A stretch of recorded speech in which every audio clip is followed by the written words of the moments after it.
Perla, sa mga mata sa Ginoo, limpyo ang akong pagkatao. Kana mo importante. O supakon ti ka sa imong plano. Nagkupa ang atong pamilya, Prince. Tungod sa iyang gibuhat. Perla, ipasaylo ko na siya. Dugay na.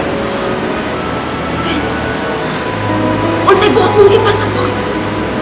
Perla, iya kong giduaw dito sa Bilibid Prisons. Nangayo siya pasaylo ug mitug-an siya sa tanan.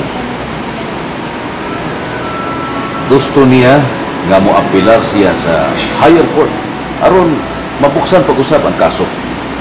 Gusto siya nga malimpyo ang akong tatak isip usa ka kriminal.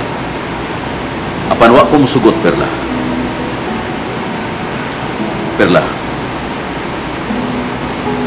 pasayloon ko lang ikaw. Kung imo usab nga pasayloon si Elmer. Yes. Dili gyud hitugnan ang imong kabuutan. Nga nagtinakpan man ang ako mga mata kanina to. Sa kaya. Perla, ang kunon ko nga dako kayo akong hiugos nimo kang chamber. Mihukot sa kalibutan. Apan,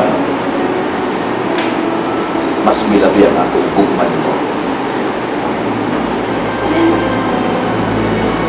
I'm sorry. I'm sorry, Vince. I'm sorry.